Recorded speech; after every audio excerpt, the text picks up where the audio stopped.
Go for it. Oh, I'm sorry. We're breaking our moment of silence to start the podcast. Hello, it is That was Bridget. very church-like. Yoga. Sorry, I just looked at Christian and I was like, "Oh, moment of silence." I know.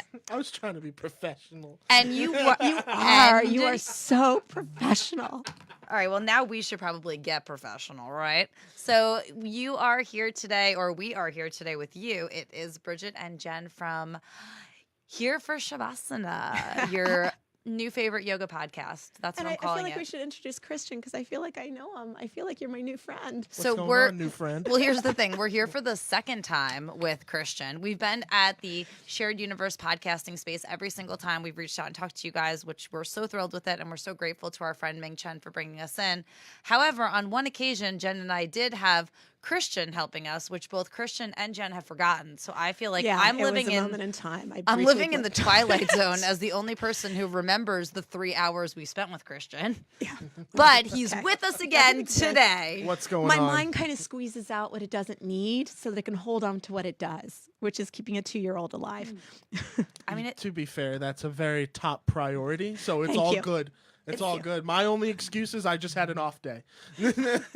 okay, and I guess I just feel like a straight up genius because I remember you both. Mind like It's a as- trap door. It's as simple as remembering faces. people. Remember this. Mind like a trap door. All right, so we are here today because of our sponsor, K-Deer. You know her leggings. You love her leggings. I am wearing her leggings right now. My daughter has a matching pair to me. Yes, moms, you can get them for yourself and your little one, matching patterns. But K-Deer is known for having, number one, the coolest patterns, but also a fit that is absolutely wonderful if you're doing hot yoga or anything that makes you sweat, seriously, because I mean, I sweat in regular yoga. I think that sweat can happen absolutely anywhere. And these are the leggings that are made to handle sweat. And I just wanted to look at that because that's how they describe it, and it really is the perfect way to describe it. The brand is inclusive. It's empowering. It looks amazing on a woman from extra small to a 4XL. That's as big as the pants go. And I mean, I'm so happy to be able to say that and to know that there's been so many inclusivity issues in the yoga world. And I feel like K-Deer has been on the forefront of saying this practice is for everybody and it's for every body, no holds bar.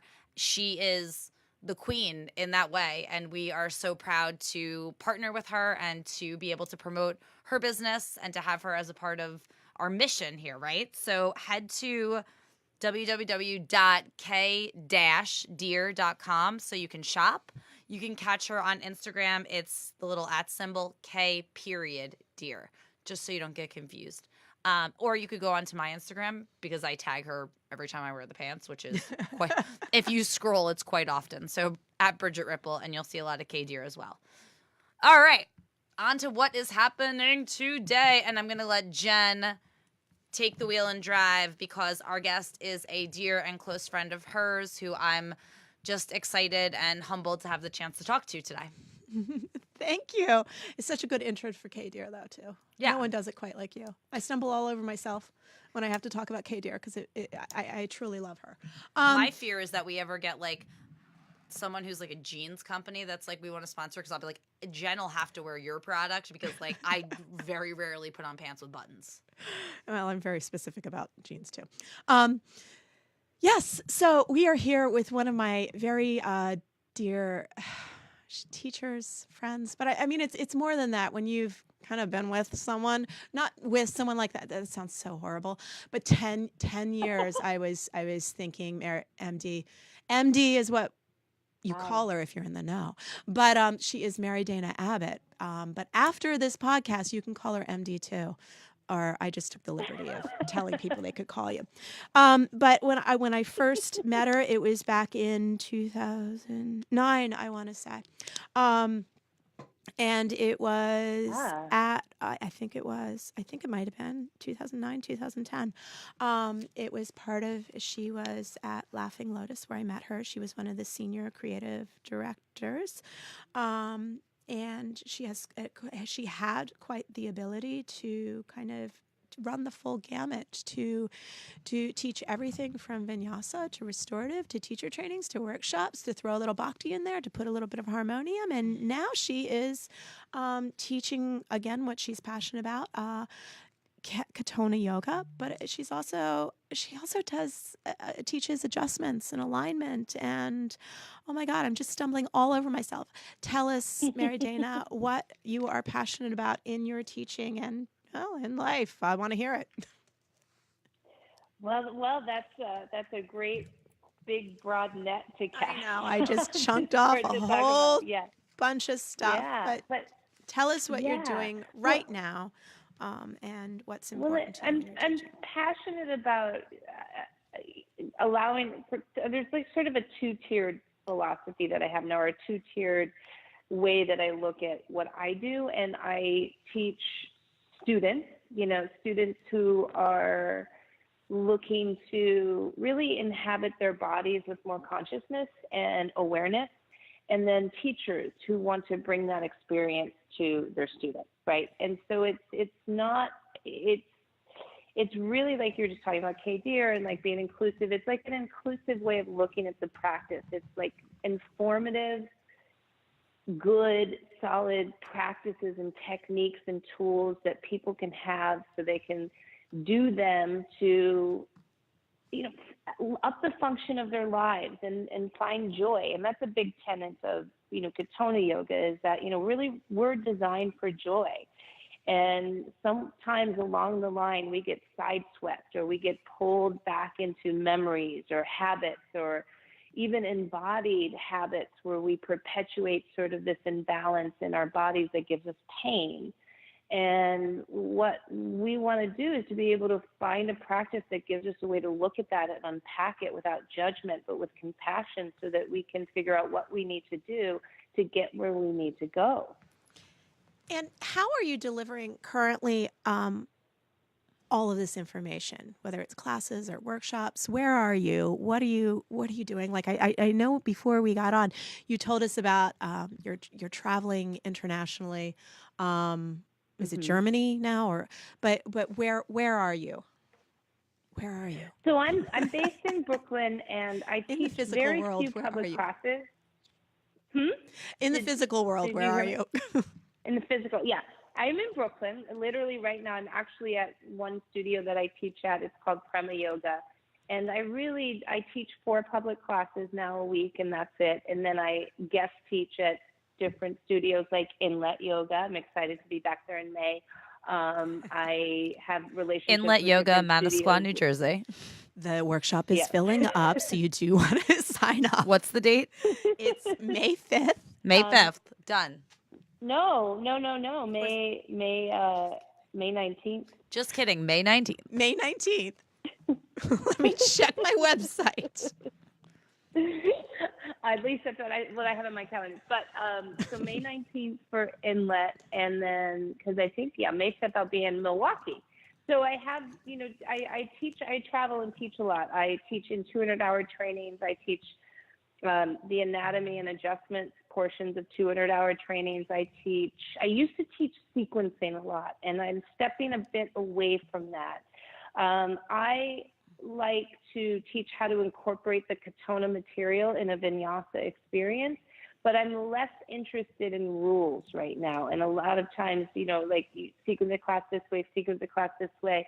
I am more interested in adding depth and dimension into what people already do and how they already create their classes, rather than, changing everything or making people feel like they need to change what they do. That doesn't mean I offer like suggestions of how to I don't offer suggestions on how to sequence, with better skills in terms of how the body works in a yoga class. This kind of comes to, I might go off on a tangent a little bit, but, I know Jen from Laughing Lotus, and Laughing Lotus is this wonderful, amazing place where there's a lot of freedom, and there is a architecture to it, but there's a lot of freedom in the architecture. And it's considered very dance-like, right? And what I've sort of shifted as, I've moved on from that place lovingly, is that I now realize that the practice, because it is so like dance, because the archetypes of the poses are in a way demanding the body to, move in some very different and difficult ways, that because it is so like dance that we need to slow down. Oh, it's So then, because like it takes a lot of care to move the body, right? So that's where I am now with sequencing. So I've moved a little bit away from it. And I just offer some techniques to incorporate the Katonah material. So what is kind of the arc of your teaching experience? Like when did you do a yoga teacher training? What was kind of like your first school? And then obviously now you're in the, I guess, Katonah family in terms of how you're teaching and what you're offering in trainings. Like, could you just kind of give us the arc? Like, obviously Jen met you 10 years ago, so you were teaching probably well before that. Right? Mm-hmm. So go ahead. Like start she us was leading from trainings when I met her. right. So start us from like baby MD yoga days before you were MD, when you were just Mary Dana. Well, MD was my mother's nickname for me, so it's always MD. Oh, all right. I started in very young. My dad and I would go to a yoga class in our neighborhood, actually at a dance studio that I was dancing at, and my mom was dancing at, and like she made the flyers there so we could all take classes for free. And so we went and took hatha yoga on the weekends together for a while. I fell in love with yoga at that point in my life because I loved that we did like a 35-minute shavasana. This was like old school hatha yoga. Yeah, that before, is old school. That's amazing. Yeah, it was I'd like sleep. she was like, relax take a your nap. toes, relax your foot, relax your ankle. It would be like 10 times slower than that. And we do this whole body scan, and I would always fall asleep, and I would love that. You would make it to the ankle and be asleep. Like, that was Where is this beginning. woman now, and how do I sign up? Right? I have no idea. I haven't been in a class like that for, that was 32 years ago. Wow. Yeah.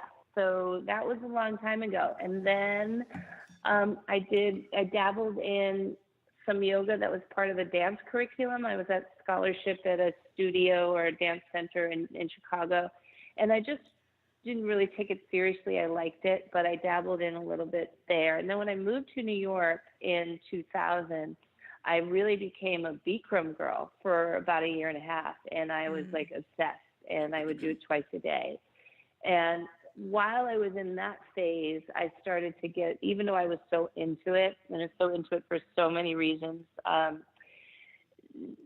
was like tired of the 26 poses. So I then started to look for other types of yoga. And my gym at that time had like really good teachers that were teaching Ashtanga. And so through Ashtanga, I found Jivamukti. And this was back in the day when Sharon and David were still teaching there. And so I had like no money at this time, but I would like go and take their class. They alternated on Fridays, and I would take one of their classes every week. And then I also found Cindy Lee for a little bit at Om Yoga. So there was like this really great Renaissance time, like downtown New York. You could just back take in the all these day, the different studios were like teachers. kind of within blocks of one another. So it was kind of like you could go take one class, and then you walk up the street, take another class, and walk over the street. Yeah, sorry. I was going down memory lane with you. No, it's like it's totally true. And it's still in that way, but it's like there's like so many different yoga studios now. But then in like 2004, a friend of mine, I was eating lunch somewhere, and a friend of mine walked in and gave me a schedule for Laughing Lotus.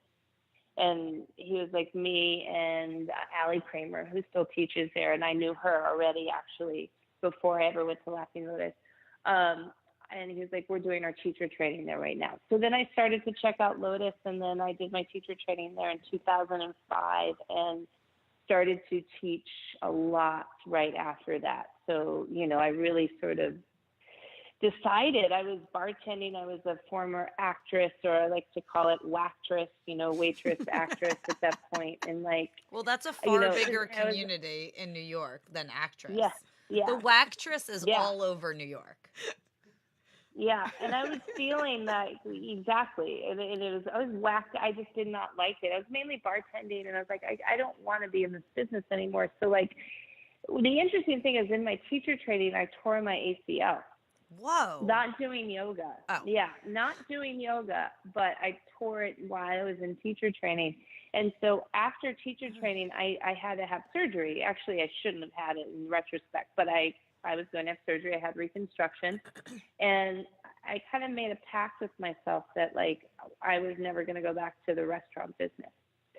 So I put myself like 100% into teaching yoga, and then also knowing that that wasn't going to pay the bills right away. So I had to get some side jobs. So I was like a receptionist at a reflexology place, and I worked at the desk at Laughing Lotus so like I could supplement as I started to do it. But I just like was like balls to the wall. I've got to figure this out. Oh yeah, and then I became a personal trainer again, because I knew that would get me jobs. I knew that would get me in the door at yoga places if I had like stuff on my resume. And like, let me tell you a secret. It's really not hard to become a personal trainer or get hired, because they hire everybody. I bet it's easier now because you can do it online. Like back then, at least you had to like go somewhere. Now you can. I could probably certify while we do this podcast. Oh yeah, yeah. Do you know what I mean? Well, it's really funny. I did it online.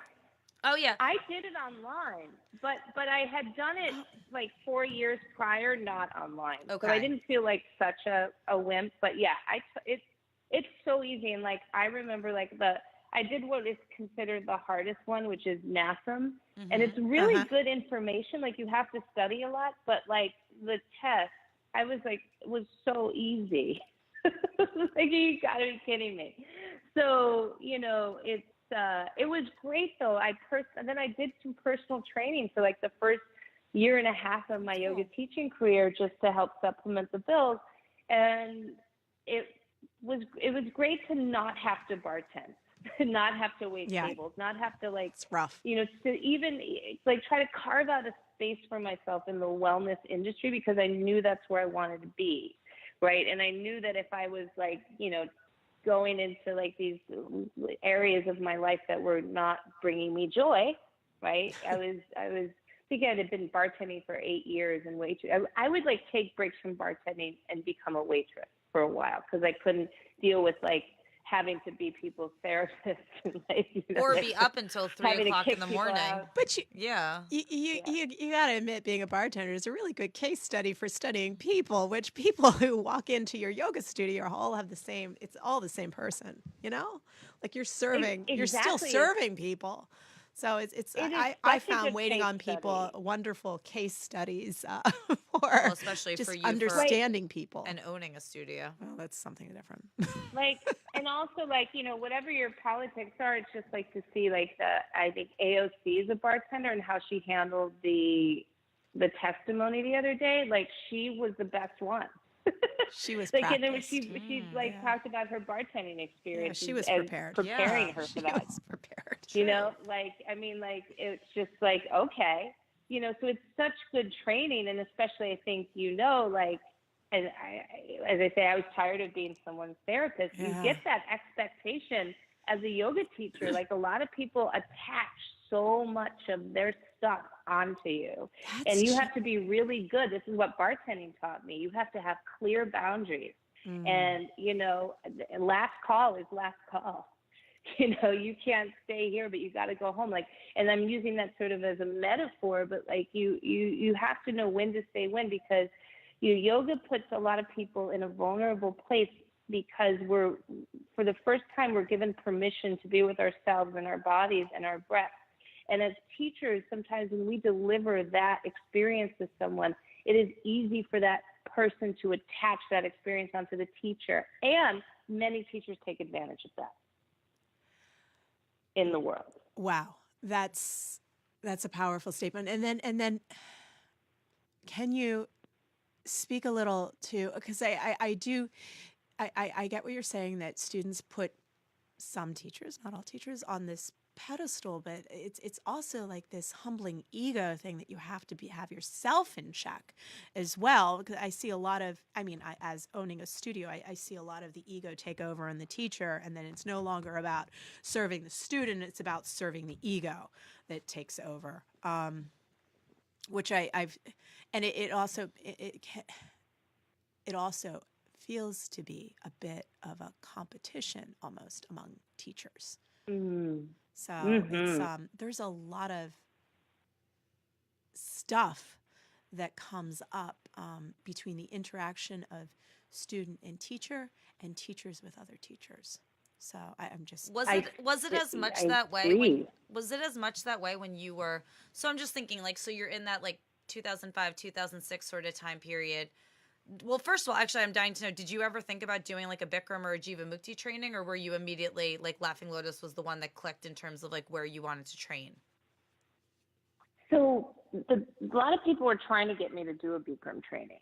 No one ever tried to get me to do a Jivamukti training because I think I was around the Bikram community. Like I never knew Bikram like that, but like, like, and I know this now, like people are like, when studios try to get people to do their teacher training, they reach out to students that are there a lot. Right. Oh, of course. So yeah. So I got sort of that, it's not pressure, but it was just like, hey, you should do training. But I didn't want to. Like, there was something, I wasn't ready. It wasn't what I wanted to do with my life at that point. Like, I knew that Laughing Lotus was where I wanted to do my teacher training, and I knew I wanted to teach there. Like, and I'm not really cognizant of that, but I'm clear that was like very clear to me.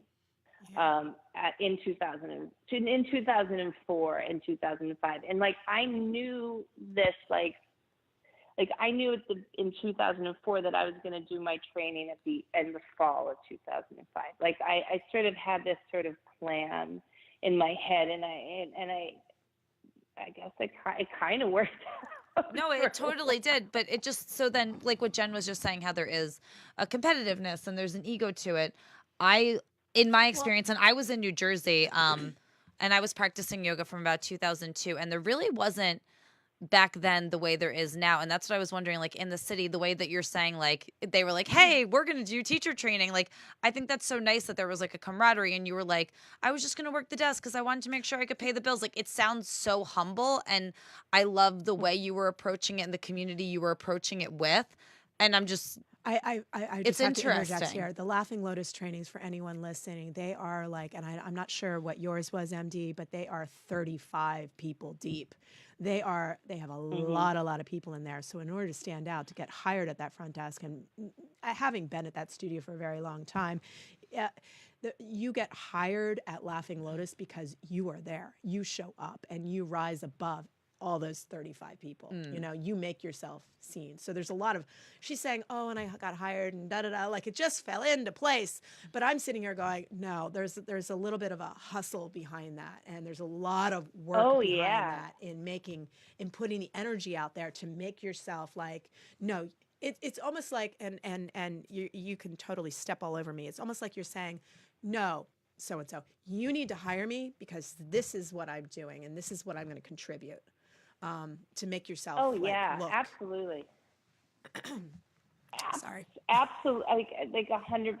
Like it was not easy. It wasn't given to me. In fact, it was quite difficult, but I knew so I put myself in the places that I knew I needed to be. Like, I right away I applied to work behind the desk, and I took the shifts that literally started at 6 a.m, and I lived in Washington Heights, and this was in Chelsea. So like, that's I the put kind that of thing you see go on there. It's months, like, what? And actually I did that for a year, and then I totally even blew my first audition there, and I was like, all these people in my teacher training were getting on the sub list, and I was like last on the sub list, but first on the schedule. Like, so it worked out, but because, like you said, like I put myself there, and I really was like, I'm not leaving. Yeah. Like, you can't get rid of me. Yeah, but that's so awesome. But Dana, I will say, Dana respects that. She respects you putting in work, and it's kind of like I always understood how everything added up. Yeah. Like it wasn't just pulled out of a hat. Well, and you see it even as a person running a studio. I've seen it over the course of like my teaching career. And I did an interview with Sean Corn probably a year and a half ago, and she said, I was like, why do you think you're as successful as you are? And she's like, honestly, number one, in a sense, she goes, I was in the right place at the right time as like a young teacher who was prepared to teach a power vinyasa style right when that was becoming the hot thing in California. She goes, but the flip side of that was, she goes, I never missed a class. You I have was to put never yourself late. there. She goes, I stayed after. to Rule talk. number 1 in law of attraction, you have to be there. And she said so many people would just be like, oh, it's just yoga. I'll call out. I don't need to show up. It's raining. It's snowing. I know people that have done that at studios that I teach at, and it'll be like a flurry, and the studio owner will have to text, hey, this person can't make it. And I'll be like, what? Like my parents both own their own businesses since I was, a kid. So to me, it's like you just always show up. Unless it's like truly physically impossible, you're getting there. And I think that there is a dividing line a lot of times if we're going to go into the business of yoga.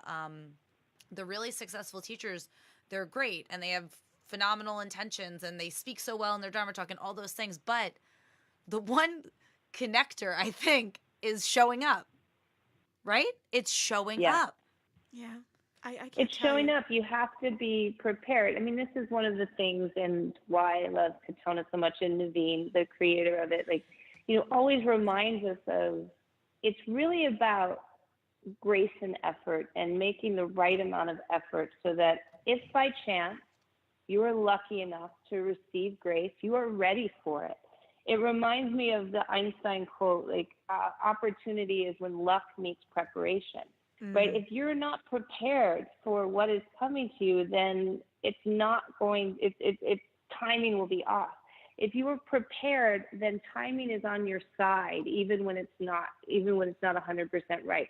So we can actually tweak our life so that we can be more prepared. And part of that is part of the practice is like using the practice as a place to do that, right? To see how we embody, to see our habits, to see what we do, to see what we don't do. So it's like an objective container for us to explore our home, our house, our body, right? And so much of that has to, it's so much of it seems like it's just your mind and mind over matter, but it's your mind and body with matter that have to work synergistically together. When did you meet Naveen, and when did you become interested in and then obviously certified in Katonah Yoga? Because we are really excited. Naveen is coming to the Vibe Well Yoga Festival that we're having down here in October 27th in Asbury Park. And it's funny, I meet people, it's like I think about a gauge, right? It's 0 or it's like 160 that they're like, who's Naveen? Or they're like, oh my God, I've been waiting my whole life to meet that woman. It's I'll one tell or you. the other. So like, how did she come into your life? What's the connection? And how did you begin, your Katonah arc, which obviously you're a senior teacher for them now. No, I wouldn't say I was a senior teacher for them. I'm a senior teacher in my hours of experience, and I'm teaching workshops and delivering, I'm delivering a lot of material through them, but I feel like that would be like kind of pushing the envelope a little quickly. I'm very humbled and honored to be able to do all the work that I can do with that material. And Naveen is obviously a very special person and to me and a lot of people, because like it's such a common sense approach to life. And it's like, and I'll get to how it came into my life in a moment, but it's almost like it's really the study of magic, the magic of being alive, and realizing that magic is technical. And what she says a lot of times is, this metaphor she uses for you pull a rabbit out of a hat, it's still a real rabbit. That magician had a recipe to deliver that magic trick. So there are recipes for joy and recipes for magic, and that we can really tap into that through the practice. My best friends, and even a few of my best friends, were really into Katonah when it came to New York about, I think, 2011 or 10, I think. And I resisted it actually a little bit. And I didn't know anything about it, but I didn't go there right away. I wasn't like hopping onto the bandwagon, even though a lot of my friends were. And there are some reasons for that I could go into later, which have nothing to do with Katonah Yoga. But then about like 4 years ago, I started to dabble when they still had the old studio, and I would take a few classes, and I was really interested in it. And then I kept dabbling in it for a while, and I met Abby. I met Abby, I don't know, like 2-3 years ago, and she became, my teacher, and really took me under her belt and taught me a lot of things. And now she owns the studio in Bowery in Houston, and still is a great teacher. And I actually teach one class there a week. She still is a very big and great teacher in my life. But I didn't meet Naveen until like 2.5 years ago. And then, of course, I was like, I'd already been practicing the material for about a year. And then I met Naveen like 2.5 years ago. She came in and did a workshop on the Magic Square. And, of course, it's just like, when you meet your teacher, And I was still at Lotus, for a couple of years. And I was probably at Lotus 2 years too long, to be honest with you, because I had one foot in a door in a big way, and I wanted to walk into another door, and I couldn't really go into that other door until I closed the other one. And so it wasn't really until I left Lotus last year that I could really put everything into the study of Katonah Yoga. And that's actually when I finished my certification.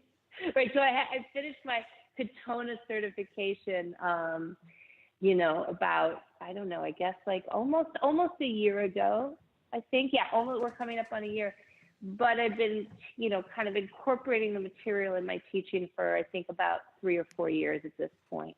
And it's been really a great experience to really play with it, because another great, beautiful thing about the material is that it's not dogmatic. You can use it with anything.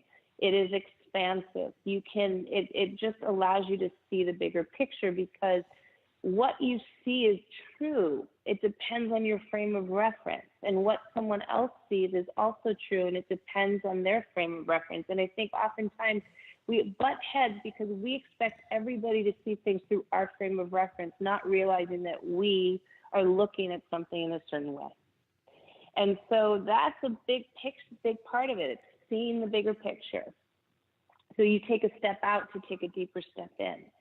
You start to look at your body and your life with objectiveness that gives you the tools to make it more magical, to up the game. I'll give you a specific example, right? So let's say I had, and my body, by the way, has completely changed in this practice. I've had knee surgeries and everything, and now I do lotus pose, no big deal. And it's not like I'm straining. It's because I've learned how to use my joints better, and I've learned to see that joints are 3-dimensional, and there's ways of finding space in them, and it's less about stretching. I always say this in classes.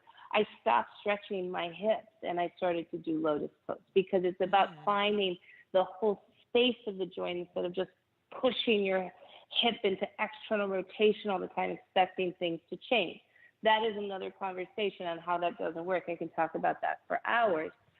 But, my body started to change. And we all have these pain patterns, especially as we get older, they get deeper. And a lot of times they come from how we embody habitually, unconsciously. So if we create the framework to look at that and start bringing some of the parts of our body that have pain into the frame of the whole that is healthy, like we view ourselves as healthy, then that piece will start to feel better, instead of just bringing all our attention into that piece that has the pain. MD. Does that make sense? Yeah, absolutely. Yeah. How would you describe your classes as you teach them now, as opposed to how you taught them 3-4 years ago? Well, because Katonah Yoga is more hatha based, and Laughing Lotus is very vinyasa. So, yeah. Right. Well, there's a lot of room to merge the two, because there's a big piece of both is pattern and repetition, and exploring the pattern in nature. And, pattern is a big part of how we perceive vinyasa these days. And I think people also need to remember what vinyasa means, and it means careful steps. And vinyasa krama, like it means that you put care into what you do. It's how you step through life. So there is really, in the definition of vinyasa yoga, it means that you're putting care into what you're doing. And you realize that there's a flow to life, and we want to embody how we move through life a little bit more. So there is, what I taught differently is that, I taught Lotus Flow, and I felt that you needed to do a bunch of poses to get to a certain point. And I also thought it was, not necessarily thought it was important, but, so there was a lot of doing. There was a lot of putting a lot into each class. And now I don't put so much in each class, but it doesn't necessarily mean we're like stopping and starting and stopping and starting. How I teach now is I introduce some concepts at the beginning in the warm-up. We explore them when it's a little bit slower and it's everyone's starting, and we can tune in, we can listen, and then we build on those concepts. And we take those concepts into wherever they may go. Like I taught a class, and the whole idea of it is hip mapping, and it's finding dimension in your hip joint by using your feet. So we start on the back, and we use a block, and we explore internal, external rotation, inversion, eversion in the feet, and just sort of getting around the hips, so you find dimension in the hip joint. And then seeing how that changes different poses, from like warrior one to triangle pose to ankle to knee, just like these little details and how they fit the bigger picture. Now, I always taught like that though, so I haven't necessarily changed everything, because I've always been completely detail oriented and so interested in how small little things can make huge differences. And I think that's why I was ready for Katonah Yoga, because it gives you a lot of depth and dimension through sometimes the smallest thing, the smallest portal, and that you can explore so much with just one little thing. Yeah. It's amazing. No, it's so interesting to me, because we have so many yoga teachers, and especially young yoga teachers, who listen to this podcast and come up to the two of us, I think, all the time and ask about the guests we have on, and obviously teachers with a lot of experience such as yourself. And I know that period, like you said, you were at Lotus 2 years too long, and then you were able to take the big step, and it was an evolution. You're meant to evolve as a teacher. You're not meant to stagnate in one genre or situation. But to me, it's like when you're, and not that you were a kid, quote unquote, but you kind of were like a kid that you grew up at Laughing Lotus, right? Like you grew up from 6 a.m. at the desk, coming in, and then to take that step, beyond even how your teaching has changed, but what was that like emotionally, that transition for you? Because I know personally, I went through it. There was a studio I was at teaching 8-9 classes a week, and it was one of the hardest things that I've gone through as a yoga teacher, stepping back from having this home base that I had for a long time. And I kind of was like the baby bird, comfortable in the nest. Right.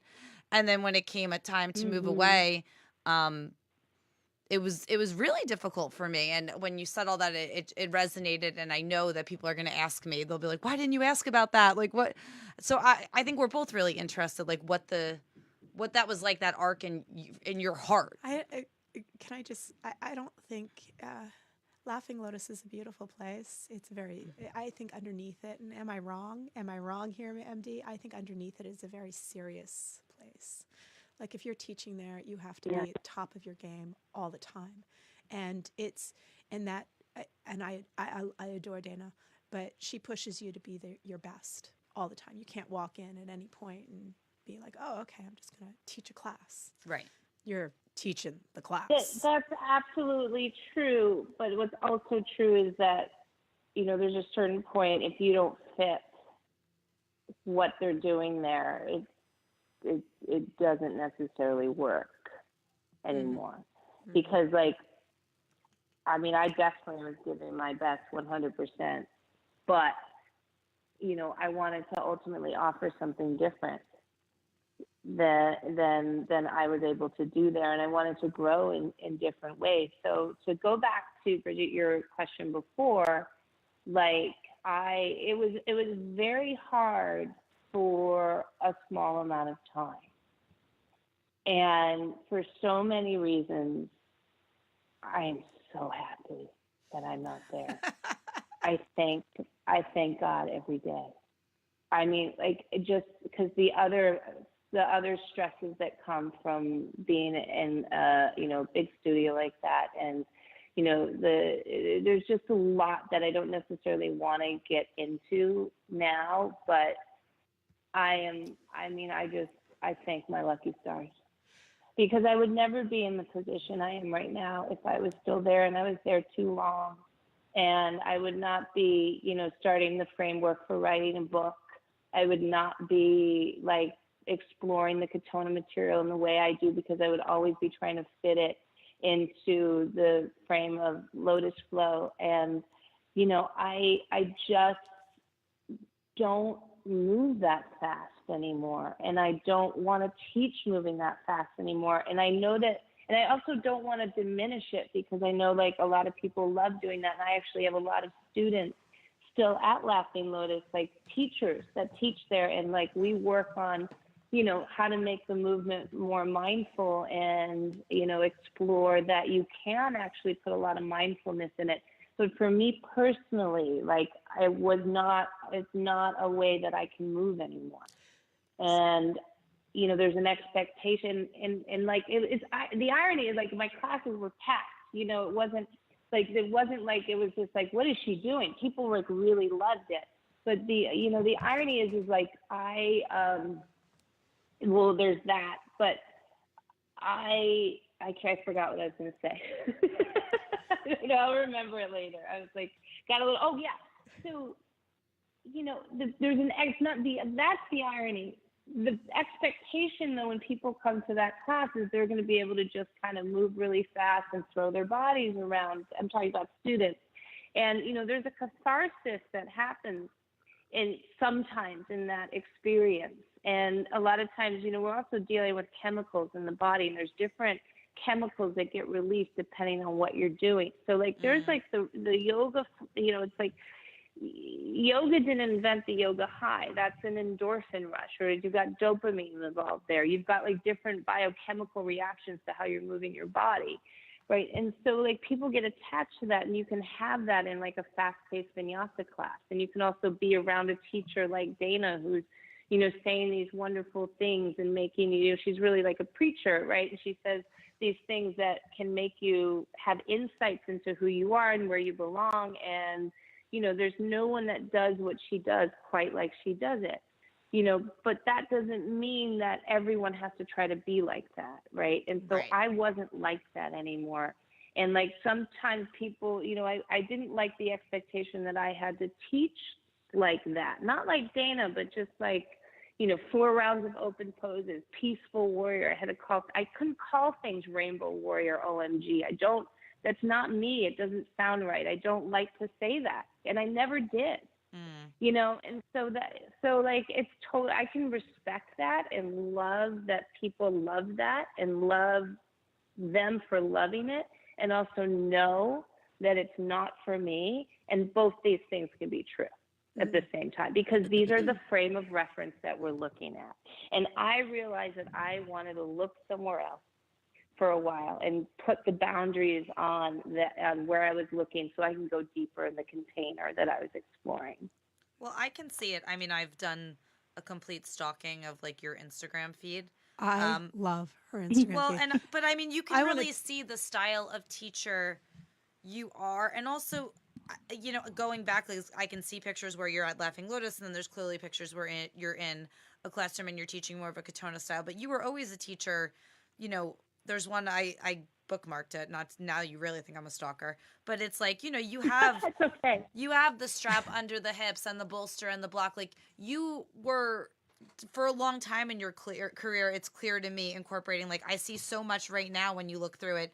You're using chairs in really unique and interesting ways. I love, like, the feet on the belly, the feet on the back, like, and I know not that I'm in any way, I haven't taken that many Katonah classes, but feet seem to be like a much loved prop in Katonah yoga.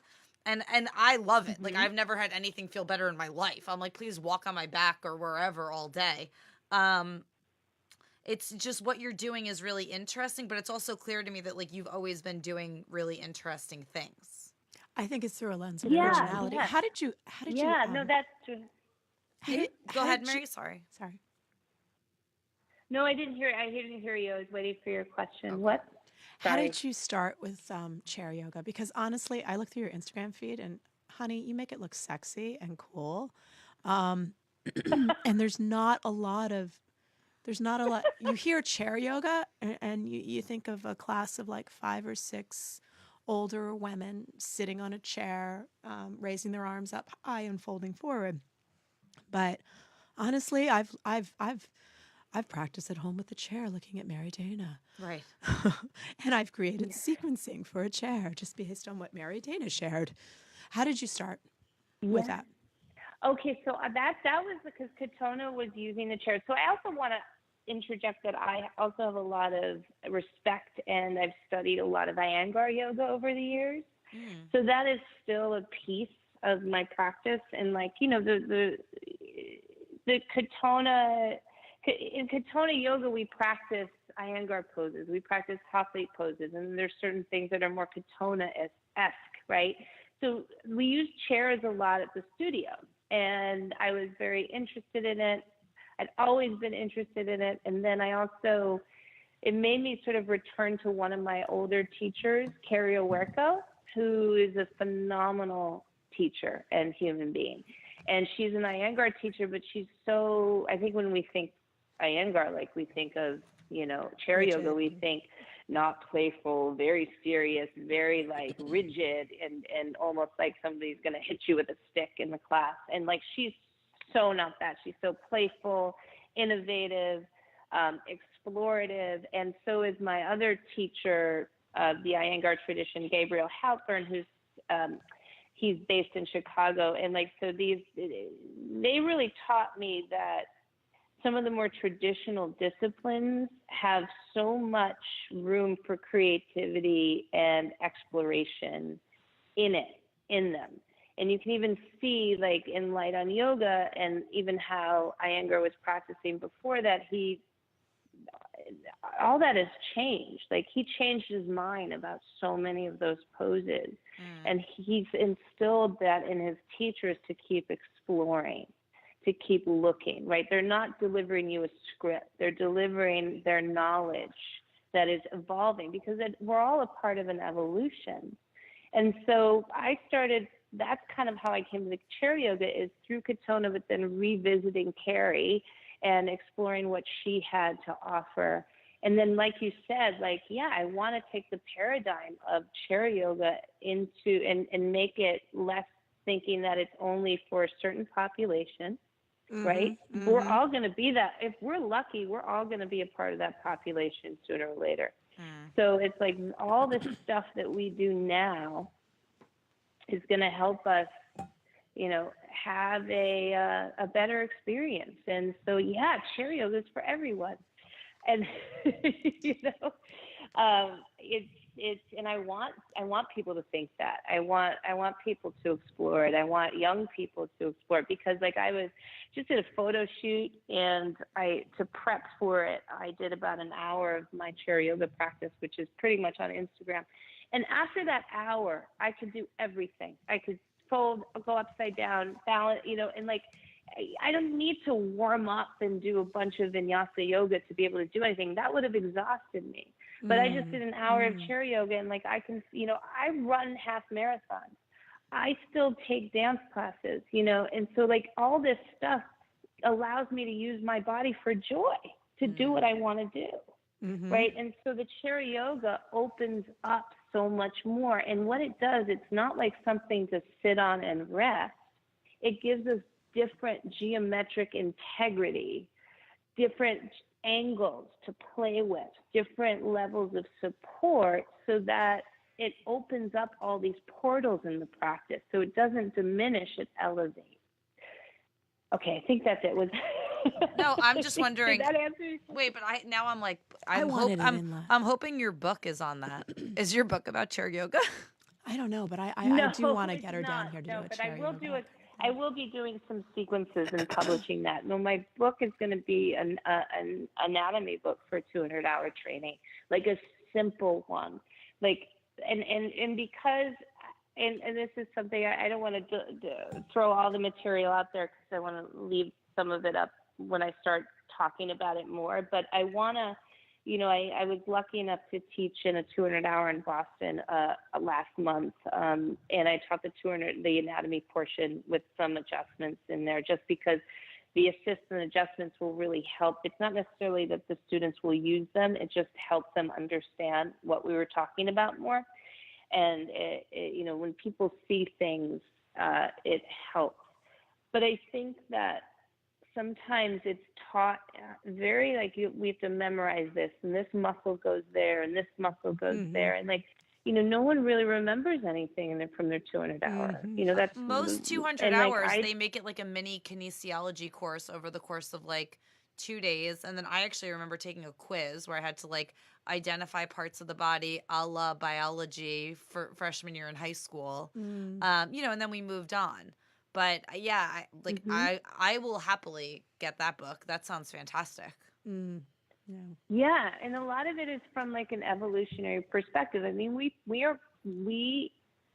it's so interesting to see how spines evolved. And I'm not just talking about humans.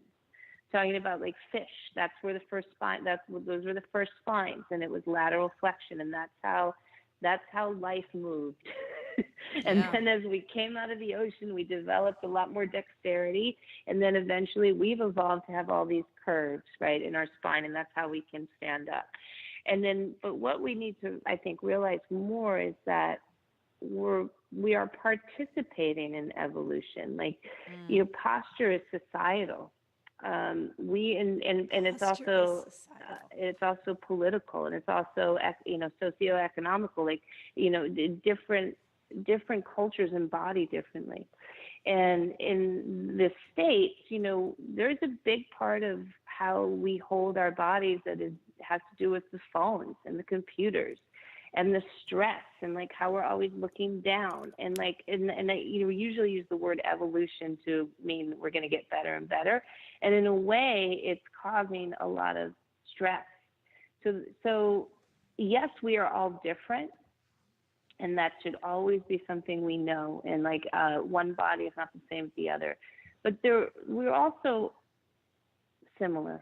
We want to get from point A to point B. We want to be able to do the things that we do without burning out. We want to be able to love and hold and feel good in our bodies. And so we have to look at the different ways where we're not feeling good and why. So that's part of it. It's like that we have to see that we're participating in yoga, and that's one of the reasons why I think that yoga is so big, is because there is such this there's a culture of disconnecting, and so we're just like, we're alone with our phones all the time, and that's like we have a lot of safety there.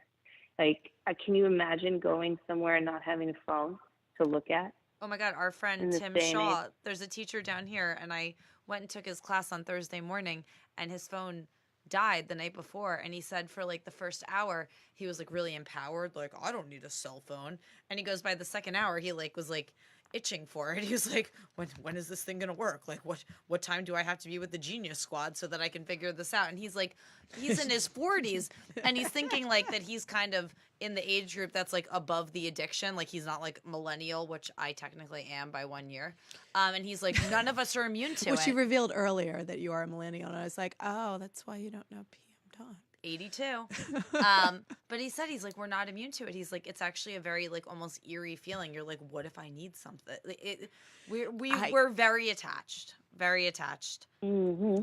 There's an individual, and there's a cultural, we hold ourselves part of a group or part of a whole from that attachment. But the physical, for sure. I had a conversation with a chiropractor the other day, and they said like our back muscles are actually not as strong because we're just all constantly in this like slightly hunched, pulled forward shape than 15 years ago when people weren't on a computer. Like, people drove, and that was the one time sort of the day that you were forward, right? Now we're taking that driving shape most of the day between computer and cell phone. Mhm. Yeah, and Even and walking that's down the street. exactly what I'm talking about. Yep. And so it's like, how does that affect us? And it's interesting. So, that of course is a bigger conversation, but I think important for people to know, even in a 200 level. But basically, it's like we have to look at the nuts and bolts of the body. We have to look at the bones and the joints, not from a memorization perspective, but from like what are we trying to do? And what do we do when we embody? What do different yoga poses require us to do, and what is difficult about them? Right? Because from what I've learned from yoga, from teaching yoga for how many years now, I don't even know, but like it's 13 or 14, is that getting people interested in their bodies in a way that they can digest and understand does a lot better than trying to just say, put this there, put that there, put that there. And so it's interesting, and it's a conversation. I know we have to end soon for another day of how it's going to play out. But I feel like a lot of times with the 200 hour, we start with muscles and memorizing muscles. Mm-hmm. And that's your plaster, right? That's not, when you build a house, you don't start with the plaster. You have to start with the foundation. You have to see where the joints are in your house, so you figure out where the plaster goes. And then the muscle stuff becomes easy, because a lot of the muscles are named after what the joint is doing anyway. Like, you have your abductor magnus, that's named on a joint action. So it's like we dropped an AirPod. I love them. But so it's just, I think, shifting the paradigm to make certain things clear. It's always going to be like overwhelming, and that's a good thing. But I think what we're missing is to make it interesting for people to want to study more. I don't know. That's my 3 cents.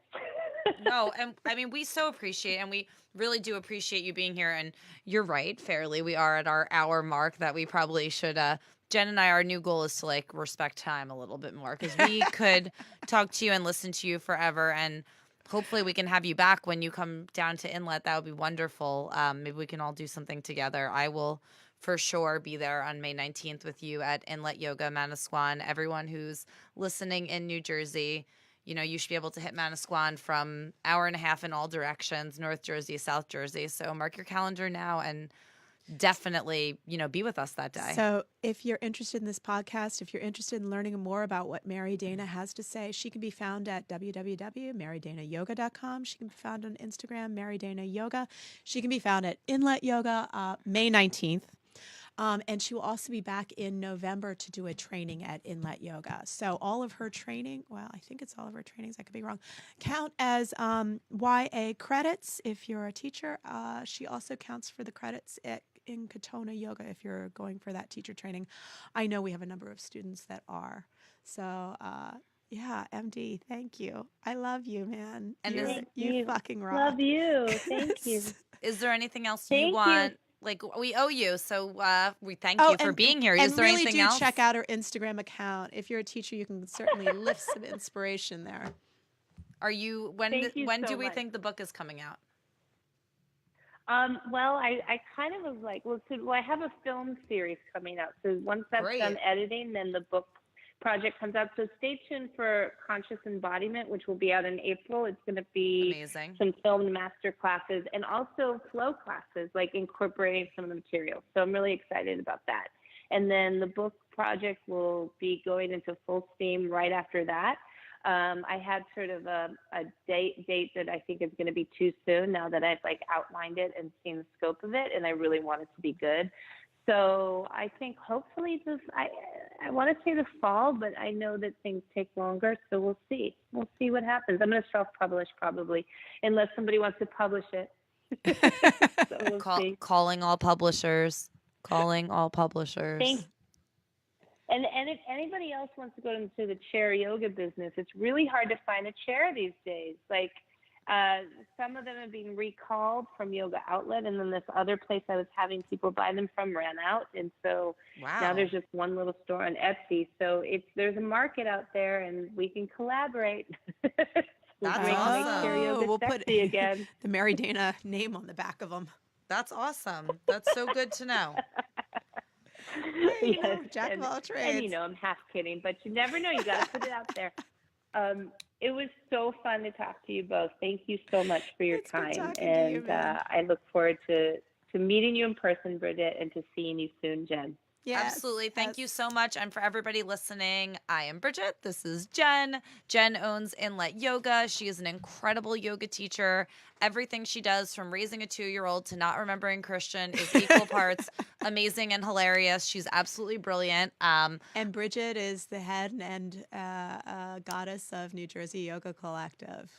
So, And you can catch and us she's too an at amazing the. teacher all over New Jersey. But check out New Jersey Yoga Collective. I mean, you can find me. Check me out on you Instagram. you can find her at Inlet Yoga on March 31st. teaching sun salutes. Yes, we're going to do a little workshop on the hows and why we do it. Because I Ah. feel like people just do them. Yeah, Awesome. I feel like So I we'll wanna talk have a about the whole conversation. Yeah, we'll about talk sun about salutes. the whys. Yeah. All right. Well, thank you so much. And thank you, everyone, for being here with us. We love you guys. We will talk to you soon. Bye.